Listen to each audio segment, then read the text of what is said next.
अस्सलामु अलैकुम वरहमतुल्लाहि वबरकातुहू। कैसे हो आप सब? उम्मीद है कि आप सब ठीक होंगे। तो आज आप सब जानते हैं कि आज 21वां रोज़ा है और आज ताक रात है। तो हम सब ने कोशिश करनी है कि जितनी भी ताक रातें हैं इन ताक रातों में जागना है। इसलिए जागना है कि हमें लैलतुल कदर मिल जाए। अगर हम एक ही रात में जागेंगे, हमें ये पता नहीं है कि लैलतुल कदर कौन सी रात में होगी। तो हमने इसलिए सभी ताक रातों में जाकर तलावत करनी है, नफल पढ़ने हैं और अल्लाह ताला से रो रो के दुआएं करनी है और अपने गुनाहों से तौबा करनी है। और इन 5 रातों में हमने क्या करना है कि हमने सदका करना है। अगर उस रात जो है लैलतुल कदर हुई तो 84 साल 84 साल तक सदका करने का सवाब मिलेगा। और हर रात क्या करना है कि 2 रकत नफल पढ़े। अगर उस रात लैलतुल कदर हुई तो 84 साल की नमाज का सवाब मिलेगा। और सूरह इखलास जो है वो हर रात 3 मरतबा पढ़नी है। सूरह इखलास जो है वो हर रात 3 मरतबा पढ़नी है। अगर वो रात लैलतुल कदर हुई तो 84 साल तक कुरान पाक पढ़ने का सवाब मिलेगा। लैलतुल कदर की निशानी हज़रत इब्न अब्बास रज़ी अल्लाह ताला अन्हु से रवायत है कि रसूल अल्लाह सल्लल्लाहु अलैहि वसल्लम ने फरमाया, लैलतुल कदर मीठी मीठी होती है, उसका मौसम मीठा मीठा होता है, ना गर्म ना सर्द। और सुबह को सूरज जो है वो सुर्ख होता है और उसकी रोशनी कुछ कमज़ोर होती है। शब कदर में क़याम नबी अकरम सल्लल्लाहु अलैहि वसल्लम ने फरमाया, जो शख्स ईमान और सवाब की नीयत से शब कदर का क़याम करता है, इसके पिछले गुनाह माफ़ कर दिए जाते हैं। क्या है? हज़रत मोहम्मद सल्लल्लाहु अलैहि वसल्लम फरमाते हैं कि जो शख्स ईमान और सवाब की नीयत से शब कदर का क़याम करता है, इसके पिछले गुनाह माफ़ कर दिए जाते हैं।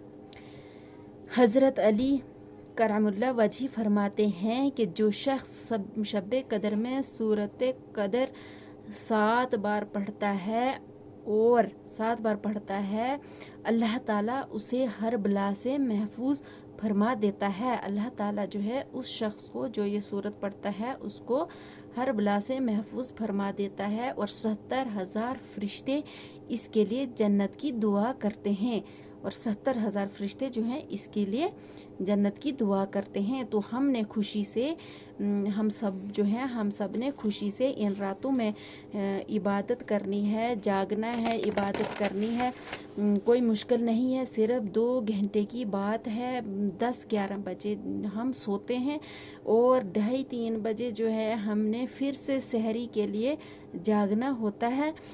तो हम ये 2-3 घंटे जो हैं वो अल्लाह ताला की इबादत में गुजारेंगे और फिर दिन को हम सोएंगे। तो ये 2-3 घंटे जागने से अगर हमें लैलतुल कदर की रात मिल जाए तो हम कितने खुशनसीब हैं।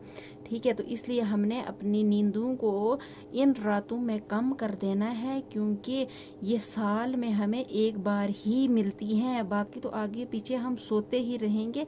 लेकिन फिर अगर हम कोशिश करेंगे जागने की बात में तो हमें कोई सवाब नहीं मिलेगा, कोई फ़ायदा में नहीं मिलेगा बाद में जागने का। ऐसे भी बड़ी बार कभी हमें दर्द होती है, कभी कुछ होता है, कभी मोबाइलों में लगे रहते हैं तो सुबह भी हो जाती है। तो उसके लिए भी तो हम जागते ही हैं। तो ये तो हमें अपना फ़ायदा है जहाँ हमारे सारे गुनाह माफ़ कर दिए जाएंगे। अगर उसके लिए हम जाग जाएं, इतनी बड़ी कामयाबी हमें मिल रही है तो इसके लिए हमने कोशिश करनी है कि हमने जागना है। आज के लिए इतना ही। कल मैं फिर शब कदर पे ही आपके लिए कुछ और नया लेके आऊँगी। पूरी वीडियोस को देखा करें। मुझे भी अपनी दुआओं में याद रखना। जो रातों को दुआएं करोगे, दिन को करते हो, मेरे लिए भी दुआएं करना और मेरी वीडियोस को पूरा वॉच करना। मिलूंगी फिर, तब तक के लिए अल्लाह हाफिज़।